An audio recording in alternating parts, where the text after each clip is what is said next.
Here is Our Miss Brooks, starring Eve Arden.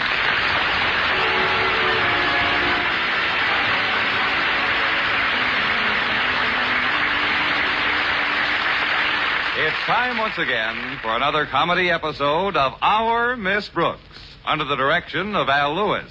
But first... Probably no city in the world is as newsworthy as Hollywood, California. How often have you seen headlines that read, "Movie star does so-and-so," or "Hollywood hero in nightclub brawl"?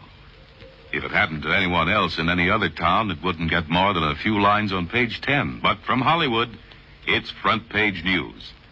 Our soldiers overseas are in about the same spot as movie stars. Attention is focused on them constantly. If one serviceman gets out of line, he's taken as a sample of the entire American Army. But we're grateful that the percentage is small. Most of our fellows know that a big part of their job is to build up goodwill between ourselves and other people. But the few who do get into serious trouble make it a lot tougher for the majority who are trying to do a good job.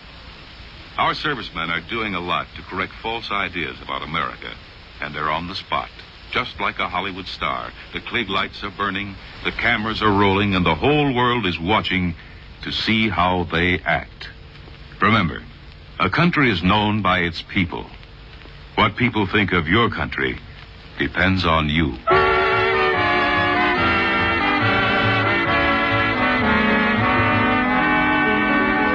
Well, as it must to all school teachers, final exam time came last week to our Miss Brooks, who teaches English at Madison High School. That's why Friday morning found me in the dinette for an early and hurried breakfast. My landlady was most cooperative. My fruit juice, Mrs. Davis? Fruit juice, Connie. Cereal? Cereal. Toast? Toast. Coffee? Coffee. Hat coat and bicarbonate? Hat coat. Oh, now, stop teasing, Connie. You don't have to rush like this. I suppose you're right, Mrs. Davis. I did get the test finished last night. At least it finished to my satisfaction. Now, if our beloved principal likes it, everything's okay. How's Mr. Conklin been lately? His temper, I mean. Well, for the past week, he's only been semi-apoplectic. Honestly, he's so autocratic sometimes. Oh, that must be Walter Denton. I'll get it. It's pretty early for Walter, isn't it? He's been getting up on time lately to hear a new program. Some disc jockey called Out of the World Oscar. Excuse me, Mrs. Davis. Hold on to your beanie, Jazz Mad. I'm coming. Good morning, Miss Brooks. Mr. Conklin. Oh, come in, sir. May I, May you take my beanie? No, Miss Brooks. I don't want the propellers dented. I'm sorry. I thought it was Walter Denton at the door. I was just finishing breakfast, Mr. Conklin. Would you care for a cup of coffee or something? I could do with a cup, thank you, Miss Brooks. Come on into the dinette. Mrs. Davis will be surprised to see you, Mr. Conklin. You haven't stopped by in quite a while. Mrs. Davis, look who's here. Well, Osgood Conklin. Good morning, Margaret. Mr. Conklin says he could do with a cup of coffee, Mrs. Davis. I'll heat some up in a jiffy. Just make yourself comfortable. How about a slice of toast with your coffee? I could do with a slice of toast, yes. Do some toast while you're doing the coffee, Mrs. Davis. Sit right down here, Mr. Conklin. Thank you. Miss Brooks, this is not to be construed as a social call. I was on my way to the engraver's nearby and decided to kill two birds with one stone. Mrs. Davis and me? Very amusing. Miss Brooks, you have probably forgotten that this is the time of year when some fortunate student receives the highest honor Madison has to offer. The coveted silver loving cup so thoughtfully provided by our school's beloved founder, Yoda Critch. Say, it is getting pretty close to Critch time, isn't it? This award, affording added incentive to all students, has always been presented to that pupil who exhibits superior aptitude in mastering that glorious linguistic infant, that heterogeneous hybrid of sundry tongues, the English language. Now then, Miss Brooks, do you recognize my problem? Of course. How to get those words on a cup without having most of them slop over into the saucer.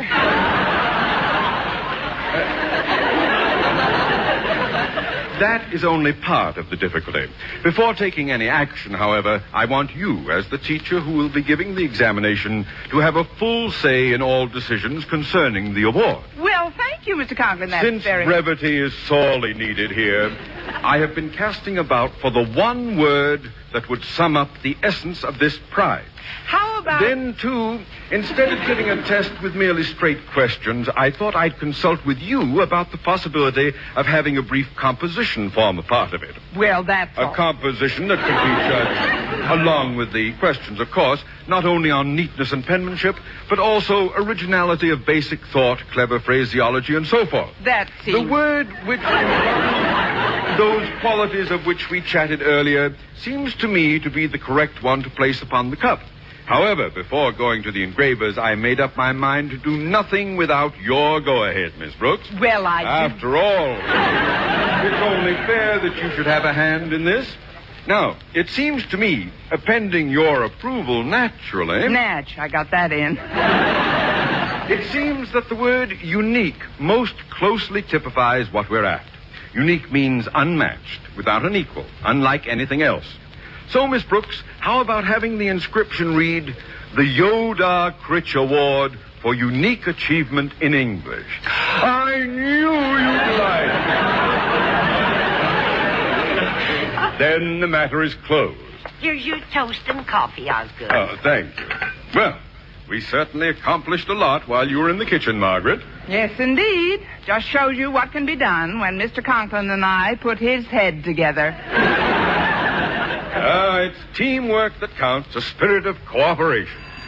Oh, that must be Walter now. Excuse me. Greetings, oh, fairest of all possible English teachers. Well, good morning, most observant of all possible pupils. Come on in, Walter. You see before you a bearer of cheerful tidings. You are hereby invited to a party tonight. Oh, thanks, Walter. I have some tidings for you, too. Come on into the dinette. Okay, Miss Brooks. I just called Harriet Conklin to invite her to the party, and she told me her father was really on the warpath this morning. He couldn't find one of his socks or something. Not now, Walter.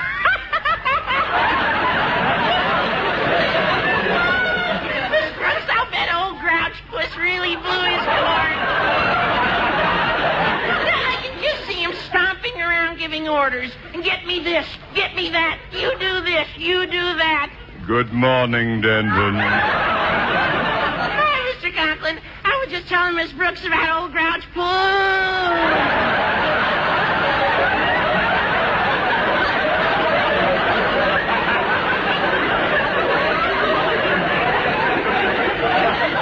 Stop trying to crawl into my coffee cup, Walter. You're making waves.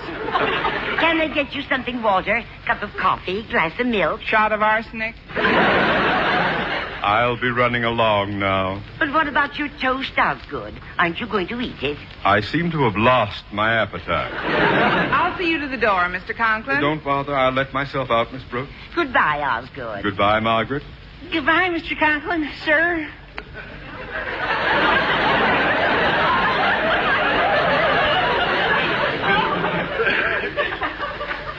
Yes.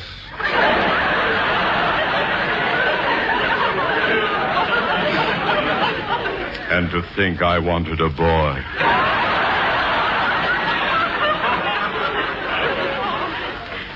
Gosh, Miss Brooks, do you think Mr. Conklin knew I was talking about him? Oh, of course not, Walter. He probably thought we were chatting about the weather. The weather? Yes, everybody knows it's been Grouch Puss out all week. Now, have a glass of milk and forget about Mr. Conklin. What kind of a party is this tonight? Well, my pal Stretch Snodgrass is throwing it. It's a barbecue in back of his father's pet shop. They're having several of the teachers. The more tender ones, I hope. It's a very romantic spot, Miss Brooks, and we've taken the liberty of inviting Mr. Boynton. Oh, you have? Sure. And we got it all figured out. The moon rises at exactly 7:20 p.m. Now, at 7:21, you and Mr. Boynton will sneak through an ivy-covered archway in Stretch's backyard. Now, when you get through the archway, you come to a cute little bird bath. And guess what's in the bird bath? A dirty owl.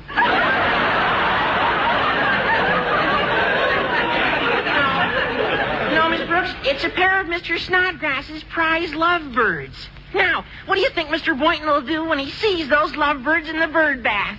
Well, if I know Mr. Boynton, he'll close his eyes and hand them a towel.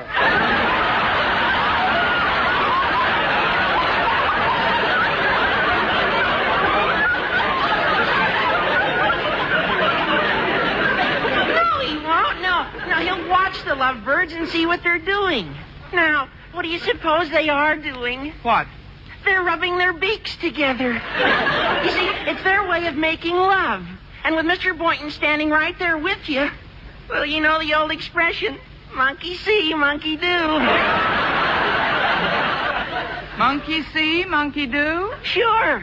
Well, don't just sit there. Hand me a banana and let's get going.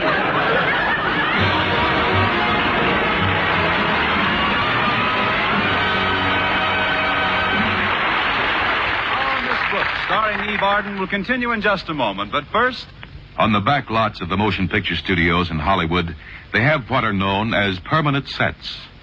These are outdoor sets made to look like New York streets or French villages or something you might see in Baghdad, London, or Tokyo.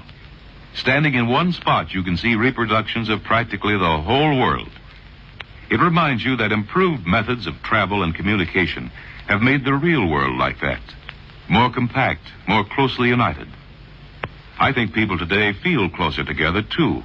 An earthquake in Ecuador becomes a matter of importance to relief organizations in countries all over the world. A disastrous fire in Paris can have its effect on the commerce of 3 continents. People are beginning to see that what hurts one country hurts all of us. What helps one group helps the whole world. Our servicemen overseas have done their part in spreading that idea. They have shown that the way of life we declare in our Constitution is not a matter of words, but something we believe in for all people. It's an important thing to remember when you're stationed in another land. A country is known by its people. What people think of your country depends on you.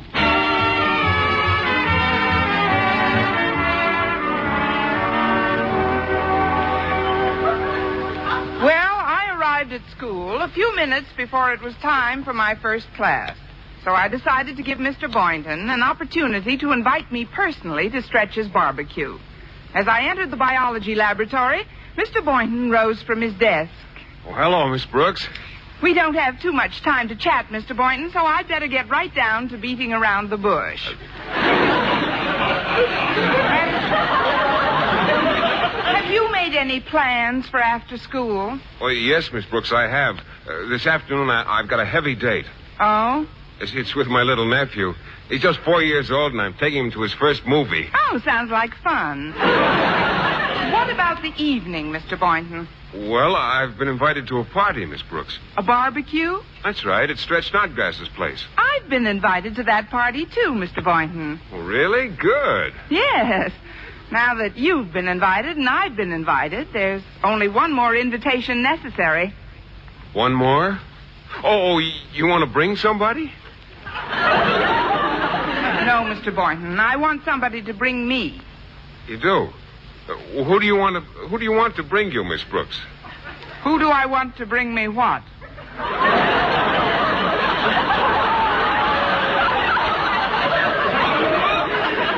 What? Oh, skip it.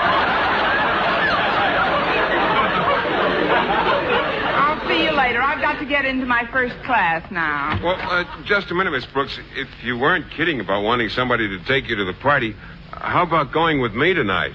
I'm sorry, Mr. Boynton. I couldn't possibly. Why not? I'm going with you.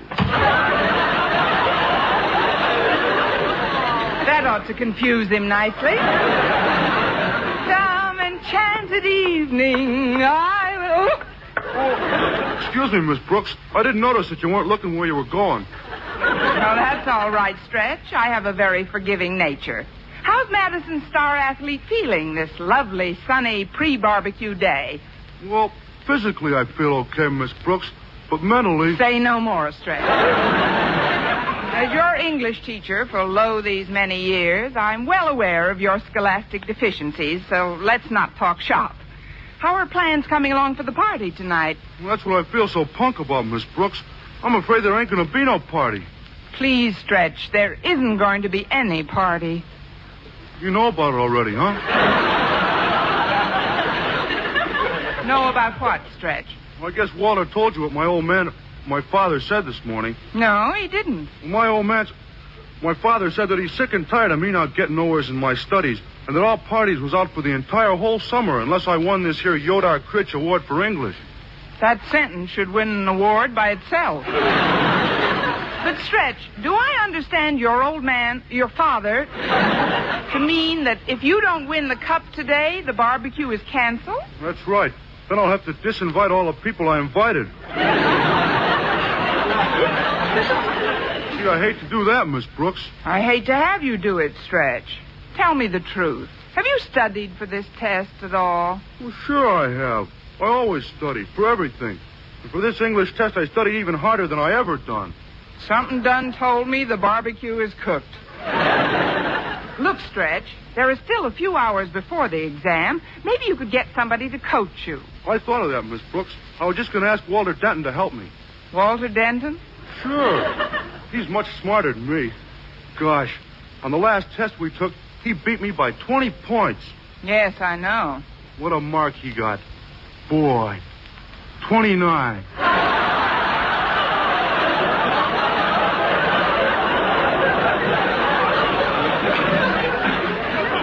Shows you what some last-minute cramming can do. But I don't think Walter's the ideal tutor for you, Stretch. Now, if Harriet Conklin would give you some pointers, you'd be... Wait a minute. Isn't that the happy couple going into my class? Sure, those are them. Hey, Walter, wait up. Hi, Stretch. Hello, Miss Brooks. Stretch. Hi, how are you two? Stretch. How are you two? We're okay, thanks. Miss Brooks was just saying that if somebody coaches me a while, maybe I got a chance to get the cup after all. I didn't put it quite that way, but... Gee, it's certainly worth a try. I'd be willing to do whatever I could to help Stretch out. Oh, say, that reminds me, Miss Brooks. Daddy wants you to pick up the cup and display it in your classroom this morning. It's in the custodian's office right now. Mr. Jensen's? All right, Harriet, I'll get it. Meanwhile, you tell my class to take a study period. Then you kids can take Stretch into one of these empty rooms and drill whatever you can into him. Okay, Miss Brooks. And who knows, as the moon rises over Stretch's barbecue pit tonight, you and Mr. Boynton may yet be plighting your troughs beneath the bird bath. Well, I hope so, Walter. I'd hate to think I honed my beak for nothing.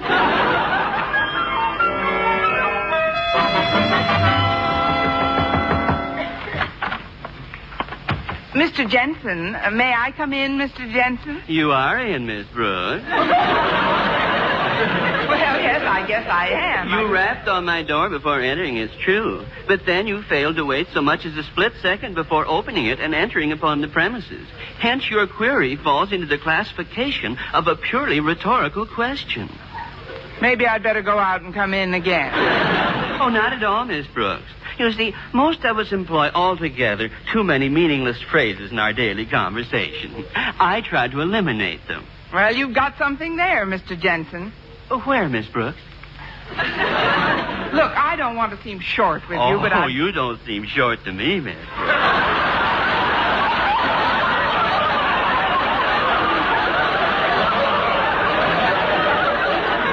In fact, you're a nice-sized woman. Thank you. And a pretty one, too, if I may say so. Who's stopping you? That is, I'd like to tell you what brought me Oh, here. I know the answer to that one.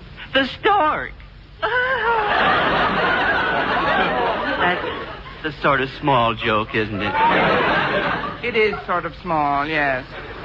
The stork paid Mrs. Jensen a visit just 8 weeks ago. Yes, I know. How is the little dear? We didn't have a deer. We had a boy.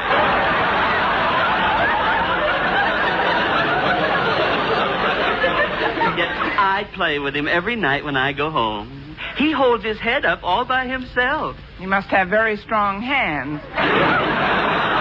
Look, Mr. Jensen, I just came by to pick up a loving cup Mr. Conklin left. Pick up, Miss Brooks? You can't possibly pick anything up unless it's beneath you. And the cup of which you speak is standing on that shelf right over your head. All right, Mr. Jensen. Then if you don't mind, and even if you do, I'll pick down the loving cup and blow.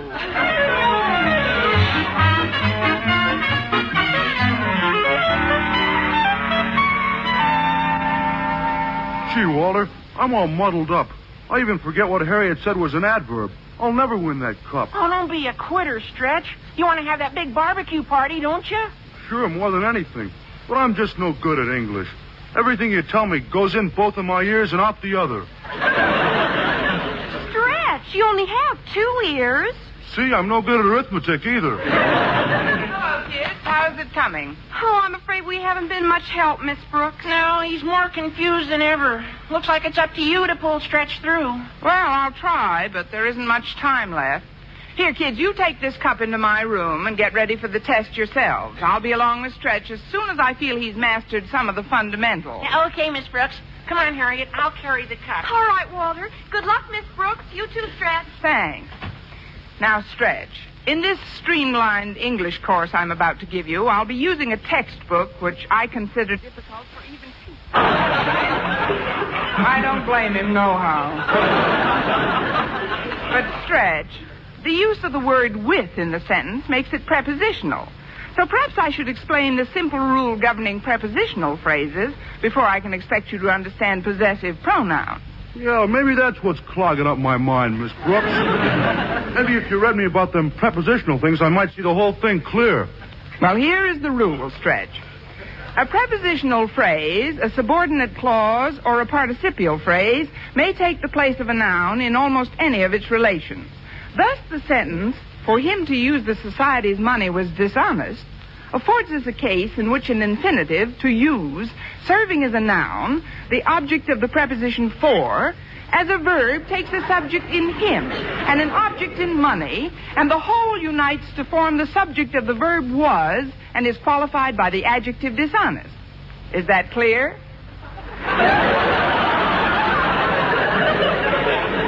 Well, Stretch? My pop won't even let me dance with my mother.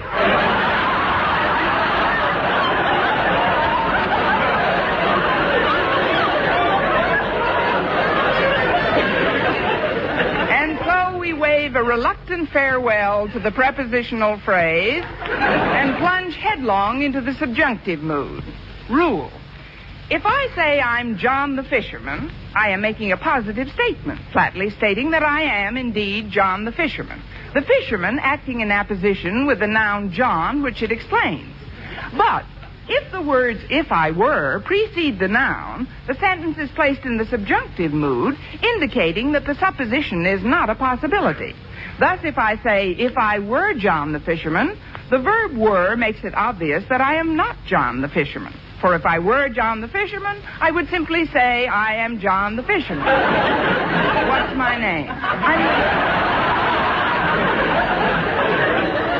I mean, am I or am I not John the fisherman if I say, "If I were John the fisherman"? Oh, that's easy. You ain't John the fisherman, Miss Brooks. You're right, I ain't. But how do you know I ain't John the fisherman? Because if you was John the fisherman, you'd be carrying fish instead of that crazy book. At last you've grasped the fundamentals. On to the test.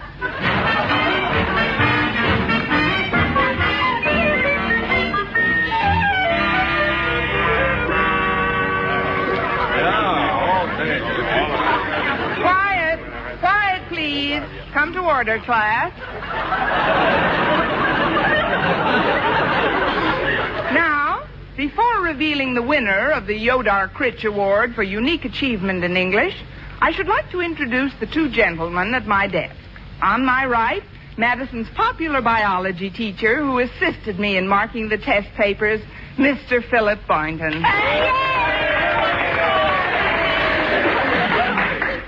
Thank you, students. And on my left, Madison High's beloved principal, Mr. Conklin. Thank you, Harriet. Students, I am as eager as any of you to learn the identity of the lucky pupil who has won this coveted cup. Miss Brooks, would you kindly make the announcement? Yes, sir. The winner is Stretch Snodgrass. Huh? Huh? Huh? Miss Brooks, is this some kind of a joke? No, sir. According to your own definition, unique means unmatched and without an equal. Therefore, it gives me a great deal of pleasure to present to you, Stretch Snodgrass, this silver loving cup. Gee, thanks, Miss Brooks. Would you tell me one thing? What's that, Stretch? How did I do it? By being unique. In all my experience as a teacher, you are the first student who ever completed an exam without answering one question correctly. Bird bath, anyone?